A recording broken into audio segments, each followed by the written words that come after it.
प्रीति जी दिल्ली से। अगर राधे राधे महाराज जी। गुरुदेव भगवान, मेरा प्रश्न है कि जन्मों जन्मों के पाप इस मनुष्य जन्म में कैसे खत्म होंगे? जैसे रुई का पहाड़ लगाओ, एक दिया सलाई लगा दो, पूरा भस्म हो जाएगा? नहीं हो जाएगा।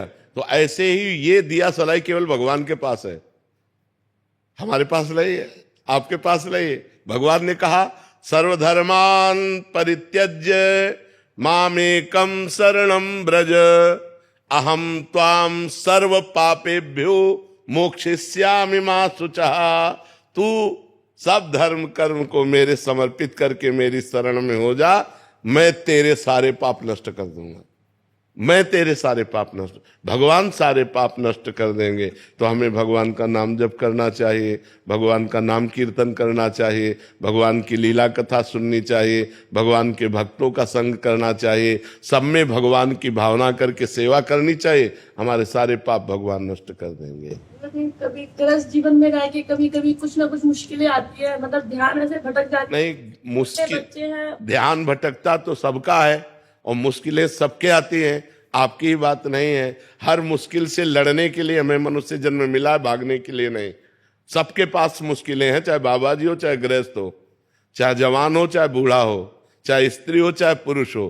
कोई ऐसा नहीं जिसके जीवन में मुश्किलें ना हो। क्यों भाई, तुम मुश्किल रहित हो क्या?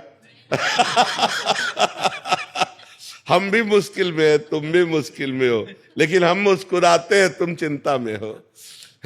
मुस्कुराहट बनी रहे मुश्किलों में, इसीलिए मनुष्य शरीर मिला है। और वो तभी हो सकता है जब भगवान से जुड़े हो। अगर भगवान से नहीं जुड़े तो आप मुस्कुरा नहीं सकते, पक्का समझो। भारी से भारी विपत्ति और दुख में भी जो मुस्कुरा के कदम बढ़ावे वही तो मनुष्य है। जब भगवान को विपत्ति मिली तो हम इंसान को क्यों नहीं मिल सकती? राम जी को सुबह राज्य मिलना था और समय के 14 वर्ष का वनवास मिला।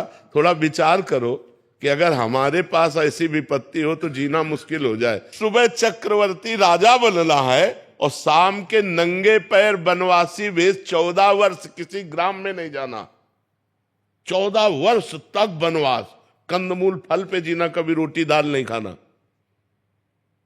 तापस वेश विशेष उदासी 14 वर्ष राम वनवास। कितना बड़ा कष्ट भगवान को झेलना पड़ा। फिर हम इस मृत्यु लोक में जन्म लेकर मनुष्य होकर, ऐसी समस्याएं तुम्हारे पास है नहीं।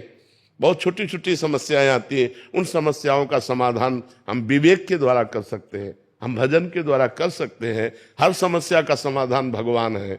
अगर हम भगवान से जुड़े, भगवान का नाम जप करें तो हमारे अंदर ऐसी बुद्धि आएगी कि हम लड़ सकते हैं, हम जी सकते हैं, हम दुख में भी जी सकते हैं। तो यही कला आप भी सीख सकते हो। खूब नाम जप करो, भगवान से चित्त को जोड़ो। मरना तो है ही यार, एक दिन तो मरना ही है सबको। रो रो के क्या मरना है यार, आनंद पूर्वक। आज हमें दुख है तो मुस्कुरा के जीते, कल सुख आ जाएगा, अपने आप आ जाएगा। जैसे दिन है वैसे ही रात आई दुख, दिन आया सुख, ये एक क्रम चलता रहता है। दुख सुख, सदैव कोई दुखी नहीं रहता और सदैव कोई सुखी नहीं रहता। सब दिन होत ना एक समान, दिन बदलते रहते हैं। तो हमें चाहिए मुश्किलों में हम कमर कस लें कि हम मुश्किल आई है, अब मुझे भगवान का सहयोग लेकर इससे जीतना है, इससे हारना नहीं है।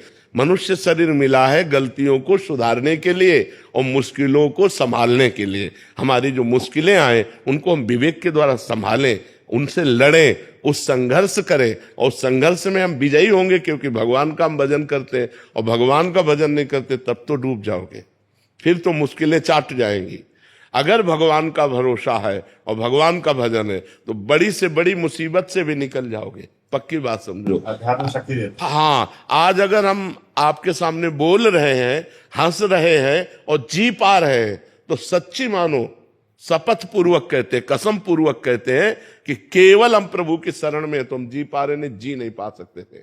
और अब मस्त रहते हैं क्योंकि प्रभु की शरण में मरना तो एक दिन है ही यार, है? बिल्कुल मस्त रहना चाहिए। मनुष्य जीवन मस्ती के लिए मिला है। वो मस्ती तभी रहेगी जब भगवान से जुड़ोगे। अगर भगवान से नहीं जुड़े तो मस्त नहीं रह सकते।